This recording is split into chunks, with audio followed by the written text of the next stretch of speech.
देशात पुन्हा लॉकडाऊन लागणार का? इराण अमेरिका तणावामुळे ऊर्जा संकटाची भीती व्यक्त होत असतानाच पंतप्रधान नरेंद्र मोदी यांनी सर्व राज्याच्या मुख्यमंत्र्यांसोबत महत्त्वाची बैठक घेतली। या बैठकीनंतर महाराष्ट्र राज्याचे मुख्यमंत्री देवेंद्र फडणवीस यांनी मोठी माहिती दिली आहे। नेमकं काय सांगितलंय पाहूया सविस्तर।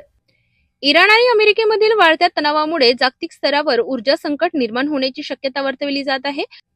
याचा परिणाम भारतावर होऊ शकतो अशी चर्चा रंगत असतानाच पंतप्रधान नरेंद्र मोदी यांनी सर्व राज्याच्या मुख्यमंत्र्यांसोबत बैठक घेतली आणि या बैठकीत देशातील इंधन साठा, पुरवठा आणि भविष्यातील धोरणांवर सविस्तर चर्चा करण्यात आली।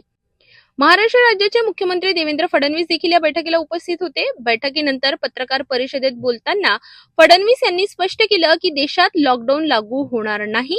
पेट्रोल, डिझेल आणि एलपीजीचा पुरवठा सुरळीत आहे। ते म्हणाले, काही लोक जाणून बुजून लॉकडाऊन बाबत अफवा पसरवित आहेत। अशा खोट्या बातम्या पसरविणाऱ्यांवर कडक कारवाई केली जाईल असा इशाराही त्यांनी दिलाय। माननीय प्रधानमंत्री मोदयांनी देखील या संदर्भातली लॉंग टर्म स्ट्रॅटेजी सांगितली आणि विशेषतः दोन गोष्टी या त्यांनी सांगितल्या की जाणीवपूर्वक काही लोक आपल्या देशामध्ये संभ्रम पसरवत आहेत, तो संभ्रम पसरू देऊ नये, लॉकडाऊन लागेल वगैरे असल्या गोष्टी सांगितल्या जात आहेत। लॉकडाऊन बिलकुल लागणार नाहीये, असल्या गोष्टी पसरवणारे हे अक्षरशः एक प्रकारे देशद्रोह करतायत आणि म्हणून माझं मत आहे की अशा पद्धतीनं खोट्या बातम्या पसरवणाऱ्यांवर कडक कारवाई हे आम्ही देखील करणार आहोत।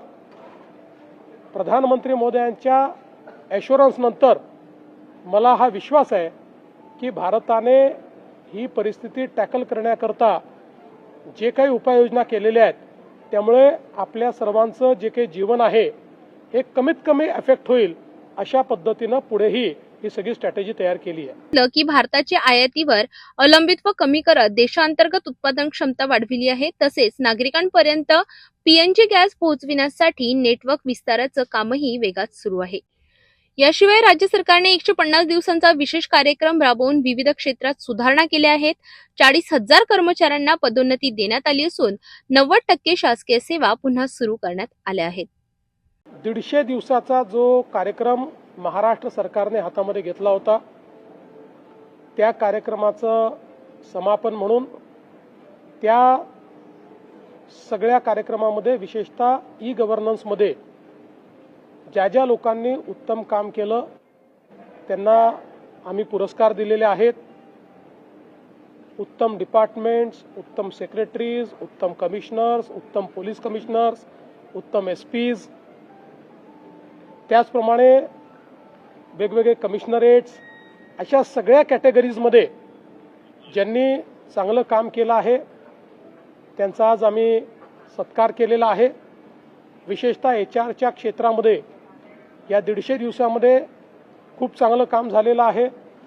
जवळपास सगळ्या विभागाचे नवीन आकृतीबंध तयार झालेले आहेत, रिक्रुटमेंट रूल्स नव्याने तयार झालेले आहेत, एचआर सिस्टीम्स उभ्या राहिल्या आहेत। 40,000 लोकांचं प्रमोशन हे आपण त्यानिमित्ताने करू शकलेलो आहे आणि आपण विशेषतः जे काही आपल्या गव्हर्नमेंट प्रोसेसेसचं रिइंजिनिअरिंग केलं आहे त्यामुळे लोकांना लागणाऱ्या ज्या 90% सेवा आहेत त्या सेवांमध्ये आता आपण अर्जामधल्या फील्ड्स 40% कमी केल्या आहेत, डॉक्युमेंट्स 50% कमी केले आहेत, त्याला लागणारा वेळ हा अगदी नगण्य केलेला आहे आणि हे कार्य आपलं असंच चालू राहणार आहे आणि म्हणूनच आज या सगळ्या आमच्या चांगलं काम करणाऱ्या अधिकाऱ्यांचा सत्कार आपण केलेला आहे। तर देशात लॉकडाऊन लागणार नसल्याचं स्पष्ट करण्यात आलं आहे।